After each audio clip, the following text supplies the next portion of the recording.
whom will ye liken me, and make me equal, and compare me, that we may be like? They lavish gold out of the bag, and weigh silver in the balance, and hire a goldsmith, and he maketh it a god. They fall down, yea, they worship. Here the idea is that they spared no expense.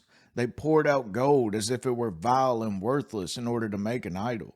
The design of this verse is to show the superstition of those who were idolaters, and particularly how much they were willing to devote in order to maintain idol worship. They'd give up their whole livelihoods for these false gods. But if you haven't already experienced what it's like to be in the depths of sin, even backsliding as a Christian, especially backsliding as a Christian, you'll realize the service of sin always costs a great deal.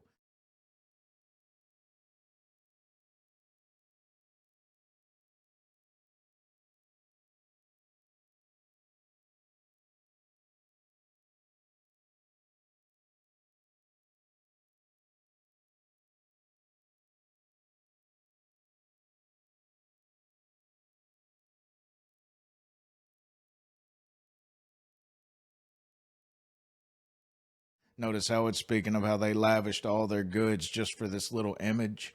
Well, I've fell into that before, where you fall back into sin and suddenly you're just dead broke. You have no money, and you realize that all your money is going to backsliding. And they thirsted not when he led them through the deserts. He caused the waters to flow out of the rock for them. He clave the rock also, and the waters gushed out. There is no peace, saith the Lord, unto the wicked.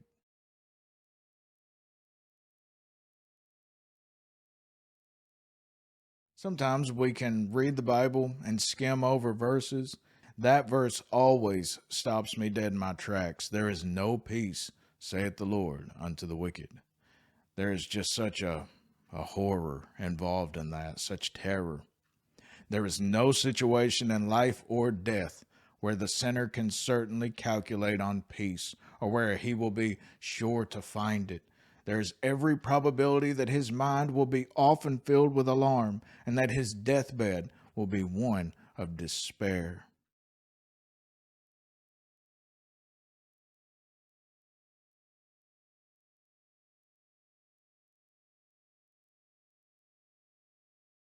And even worldly people fully acknowledge this, how even the richest and the wealthiest, they say, more money, more problems.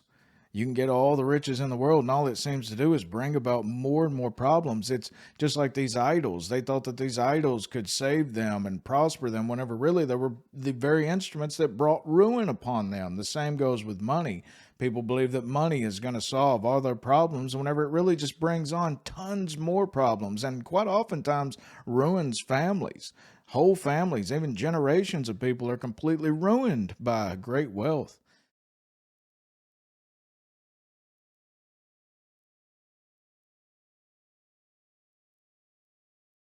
This is David Lee Edwards. I never have to worry about a hotel room again. Well, I have to pay for it. I never have to worry about a menu. Yeah, that's amazing. Edwards and his then soon-to-be wife Shauna won 1/4 of a Powerball jackpot. They were presented with a $41 million check at this ceremony in Louisville, Kentucky in 2001 and received $27 million after taxes. Edwards had served time in prison and was unemployed.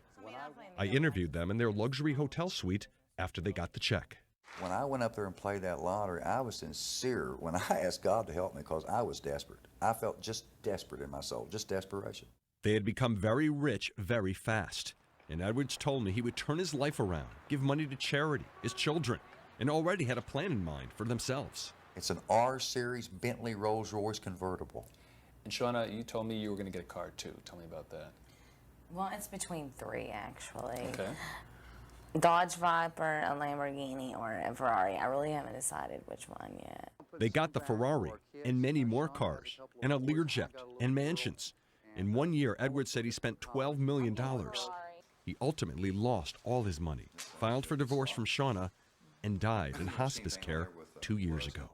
His story is not unique. Was this bad judgment, or what would you like to say? It was bad judgment, bad choice. Do you want to say a few words, Amanda?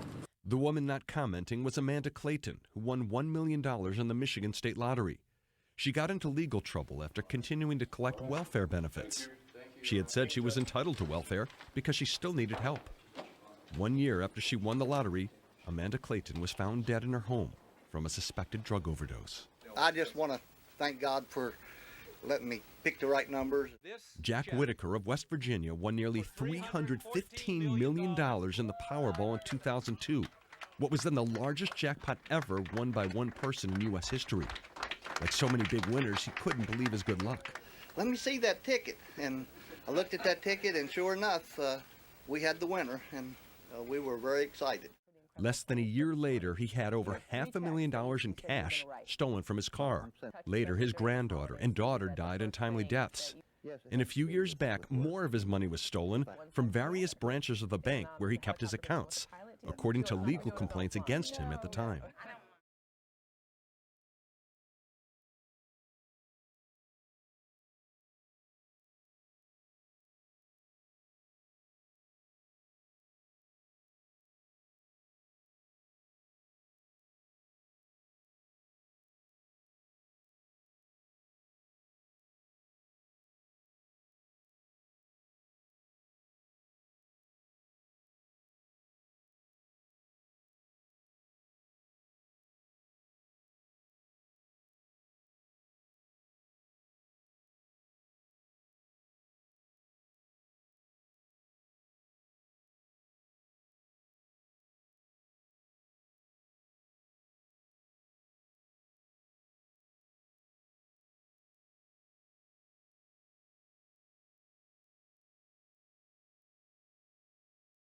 So there's only peace in God, my friends. There is only peace in God. You will not find it anywhere else.